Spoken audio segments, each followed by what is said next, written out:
नमस्कार, मी प्रियंका. बातमीपत्रामध्ये महत्त्वाच्या घडामोडी आपण पाहणार आहोत. सुरुवात हेडलाईन्सने. हेडलाईन्स प्रायोजक राम बंधू लोणचे. आता प्रत्येक जण जिंकेल.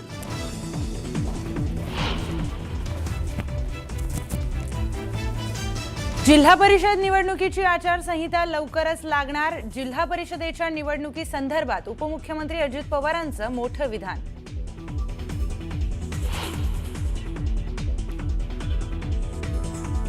मीरा भाईंदरमध्ये उत्तर भारतीय महापौर बनेल. भाजप नेते कृपाशंकर सिंग यांचं वक्तव्य. विरोधकांनी घेरल्यानंतर वक्तव्याचा विपर्यास केल्याची सारवासारव.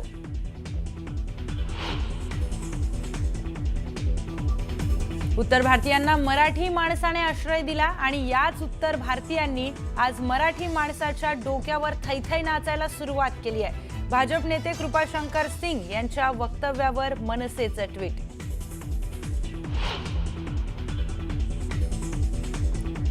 चंद्रपुरात भाजप उमेदवारांच्या यादीत फेरबदल करणाऱ्या महानगर भाजप अध्यक्षाला हटवलं. भाजप कार्यकर्त्यांचा एकच जल्लोष. सुभाष कासन गोट्टूवारांवर उमेदवार बदलत पैशांची देवाणघेवाण केल्याचा आरोप.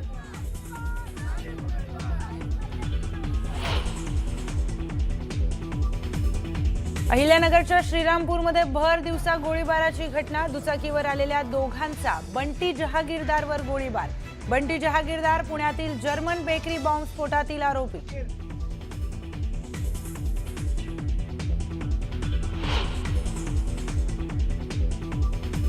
कोरेगाव भीमामध्ये आज 208वा शौर्य दिन. शौर्य दिनानिमित्त विजय स्तंभाला आकर्षक फुलांची सजावट. अभिवादन करण्यासाठी अनुयायांची मोठी गर्दी. कडेकोट पोलीस बंदोबस्तही तैनात.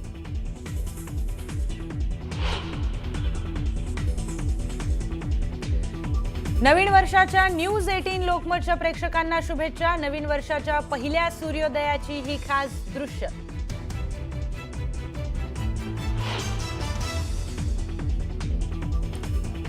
उपमुख्यमंत्री एकनाथ शिंदेंकडून रक्तदान करून नवीन वर्षाचं स्वागत. रक्तदानानंतर एकनाथ शिंदेंनी जनतेला दिल्या नवीन वर्षाच्या शुभेच्छा.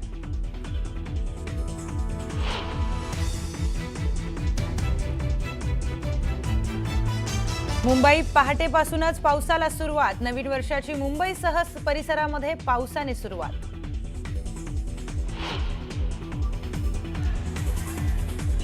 जगभरात नव्या वर्षाचं मोठ्या जल्लोषात स्वागत. न्यूज 18 लोकमतच्या प्रेक्षकांनाही नवीन वर्षाच्या खूप खूप शुभेच्छा.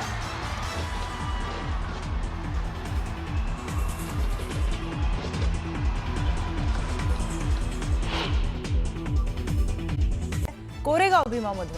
कोरेगाव भीमा येथील विजयस्तंभावर 208व्या शौर्य दिनानिमित्त विजयस्तंभाला रात्री 12 वाजता मानवंदना देताना सामुदायिक बुद्ध वंदना घेतली. विजयस्तंभावर शौर्य दिन साजरा होत असताना विजयस्तंभास आकर्षक विद्युत रोषणाई करण्यात आली आहे, तर विजयस्तंभाला विविध फुलमाळ्यांनी देखील सजवण्यात आलंय.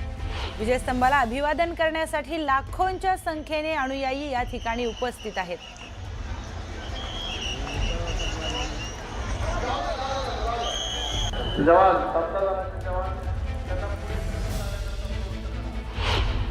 पुण्याच्या कोरेगाव भीमा येथे आज 208वा शौर्य दिन साजरा होत आहे. त्यानिमित्ताने विजयस्तंभाला अभिवादन करण्यासाठी भीम अनुयायांनी मोठी गर्दी केली आहे. तर या ठिकाणी येणाऱ्या लाखोंच्या संख्येच्या भीम अनुयायांची व्यवस्थित व्यवस्था व्हावी यासाठी प्रशासनानेही जय्यत अशी तयारी केली आहे. आपण या ठिकाणी पाहू शकताय. या ठिकाणी शौर्य दिनाच्या निमित्ताने विजयस्तंभाला जी आहे आकर्षक अशी सजावट करण्यात आली आहे. या सजावटीमध्ये 1 लाख कृत्रिम फुलं आणि 1 लाख नैसर्गिक फुलांचा वापर करण्यात आला आहे. त्याचबरोबर या विजयस्तंभावरती महामानव डॉक्टर बाबासाहेब आंबेडकर राष्ट्रीय चिन्ह असणारा अशोक स्तंभ, त्याचबरोबर संविधानाच्या प्रतिमेचा सजावटीमध्ये वापर करण्यात आला आहे. आज सकाळपासूनच अगदी रात्रीपासूनच या ठिकाणी भीम अनुयायांनी विजयस्तंभाला अभिवादन करण्यासाठी मोठी गर्दी केली होती. खरं तर कोरेगाव भीमा येथे असणाऱ्या विजयस्तंभाला महामानव डॉक्टर बाबासाहेब आंबेडकर यांनी 1927 साली भेट दिली होती आणि या घटनेला यावर्षी 99 वर्ष पूर्ण होत आहेत. पुढल्या वर्षी या घटनेची शताब्दी असल्यामुळे या वर्षीच्या शौर्य दिनाला विशेष असं महत्त्व प्राप्त झालंय। या घटनेला 99 वर्ष होत असल्यामुळे या घटनेचा कुठेतरी या वर्षीच्या शौर्य दिनावरती प्रभाव असलेला पाहायला मिळतोय आणि त्याचाच प्रभाव या ठिकाणी जो विजयस्तंभ आहे त्याच्या सजावटीमध्ये असलेला पाहायला मिळतोय। रात्री 12 वाजता या ठिकाणी विजयस्तंभाला जी आहे ही बुद्धवंदना घेण्यात आली, त्याचबरोबर मानवंदना देण्यात आली आणि रात्री 12 वाजेपासूनच या ठिकाणी भीमानुयायांनी मोठी गर्दी केली आहे। आज दिवसभरामध्ये राज्याच्या कानाकोपऱ्यातून लाखो भीमानुयायी या ठिकाणी येऊन विजयस्तंभाला अभिवादन करणार आहेत। सचिन तोडकर, न्यूज 18 लोकमत, कोरेगाव भीमा, पुणे।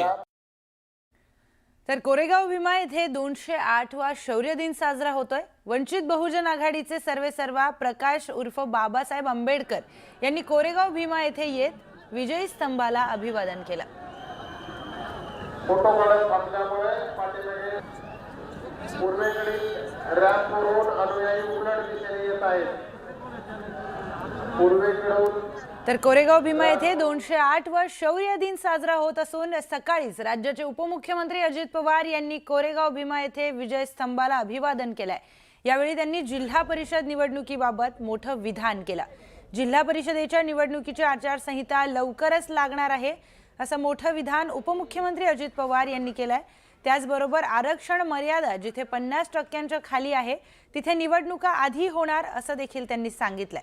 त्यामुळे आता महानगरपालिका निवडणुकांनंतर लवकरच जिल्हा परिषद निवडणुका लागणार असल्याची शक्यता व्यक्त करण्यात येते। 50% पुढे आरक्षण जाता कामा नये आणि मोठ्या प्रमाणावर काही विशेषतः विदर्भातला बऱ्याच जिल्हा परिषदा, नंतर उत्तर महाराष्ट्रातल्या जिल्हा परिषदा, आपल्या कोकणातल्या काही जिल्हा परिषद या 50%च्या पुढे, मराठवाड्यातल्या मला वाटतं 2 का काहीतरी आहेत अशा जिल्हा परिषद 50%च्या पुढे आरक्षण गेल्यामुळं ते आरक्षण 50%च्या पर्यंतच घ्यायला सुप्रीम कोर्टाच्या सूचना आहेत।